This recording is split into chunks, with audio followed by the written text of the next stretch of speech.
everyone, it's Kerry back with you today. I've been playing a lot with images on fabric lately, and it reminded me of some of my older craft supplies that I haven't used in a long time. What I have here in front of me are some rub-ons, and they're one of those craft supplies that probably a lot of us have got, and then we forget we've got them and neglect to use them. So today I'm going to show you how I've used mine on some fabric. So let's get started. So what I have here in front of me is just a piece of cotton material that I have used rub-ons on directly onto the fabric, and then I finished it off by adding some stamping and some other little elements to make a snippet roll. So you can use any type of fabric, but I prefer to use cotton for this. And I've got just a piece here that I've ironed so it's nice and smooth because I don't want wrinkles in my fabric. It just makes it easier to apply the rub-on. And I've just got a few different rub-on sheets here. So you'll also need a tool to apply pressure to the back of the rub-ons to get it to transfer onto the fabric. Sometimes when you buy the rub-ons they come with like an icy-pole or a popsicle stick, but today I'm just going to use the handle from my palette knife. Now you can just use the rub-ons straight from the sheet. They've got a backing sheet on them which you need to sort of peel away. I prefer to cut my images out because sometimes if you apply too much pressure with your fingers on an image that you're not meaning to transfer, it can stick down a little bit as well. So just to make it easier on myself, I prefer to cut them out. So I've cut this little section out here. I'm going to peel the backing off of my transfer. I'm going to make sure there's no debris on my fabric here. I'm just going to pop that down, and then using fairly firm pressure, I'm just rubbing over the top of the transfer to get it to stick onto the fabric.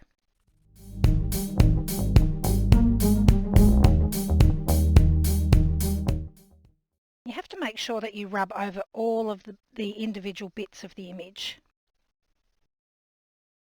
When you feel like you've accomplished that, just start picking up the edge, and if it's stuck, it should release. Now I haven't pressed down hard enough, so I'm just going to give it a bit more of a rub.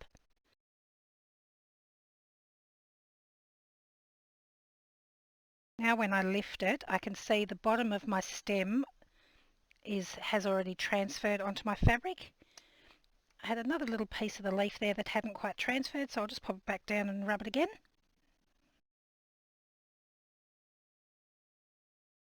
And just slowly peel it off. So now I might pick something from this mushroom page. Is that going to be too pale? No, I think it'll be alright. And same thing, I'm just going to cut around the image. Peel off my backing page and then find the next place on my strip and repeat the process.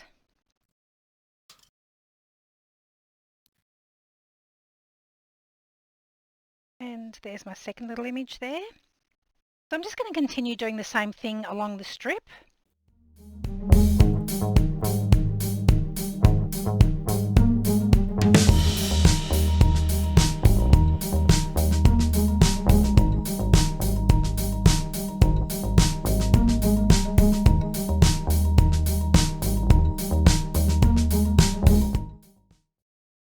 So now I have my strip here with some rub-ons on it, and I'm just going to start building up some little sort of collage clusters around the images here. So I've got some archival ink and a stamp, and I'm just going to ink a little portion of the stamp up, and then I'm just going to stamp it off. And then making sure my fabric is straight and flat, I'm just going to add a little bit of second generation stamping to the background there, because I don't want it to be too dominant over the images. And you can stamp over the top of the rub-ons. As long as you're using an archival or permanent ink, it will stay there.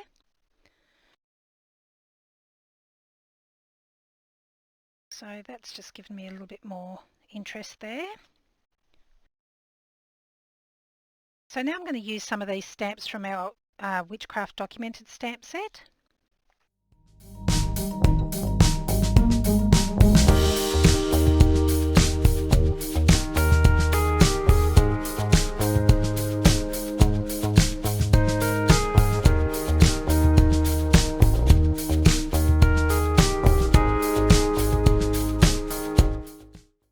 So now I'm going to add some paper elements to my little collages, and I'm going to use these spool or bobbin ends from our Spool Labels freebie, and you can find that in the shop, and I'll pop a link for that below. I'm just going to punch these out with my 1-inch punch.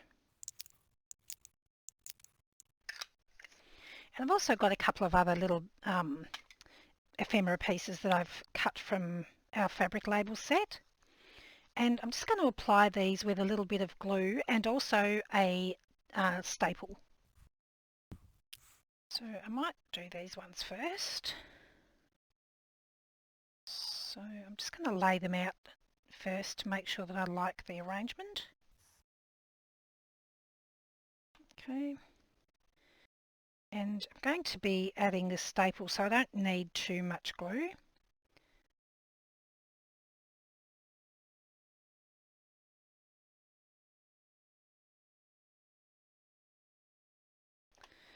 Then I'll just attach a little staple in the middle there. You can probably hear a whole bunch of banging. We've had some really bad weather overnight, and there's a lot of trees down and things like that, and the wind is still blowing a gale. Then I'm just going to attach some of these little ephemera pieces with some glue as well.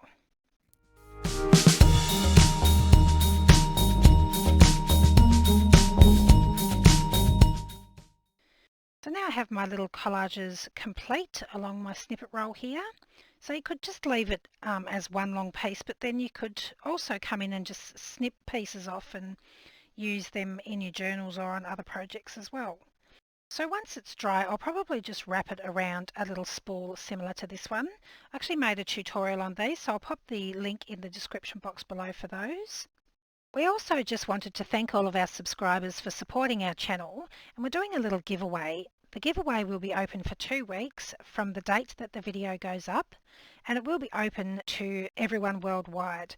All of the information will be in the description box below. If you'd like to participate in the giveaway, please just leave us a comment below letting us know which of our other videos you found inspiring. Once the giveaway has closed, we'll do another video announcing the winner of the giveaway. So I hope that's inspired you to have a bit more of a look at your supplies too. Thanks so much for joining me today. I'll see you again next time. Bye!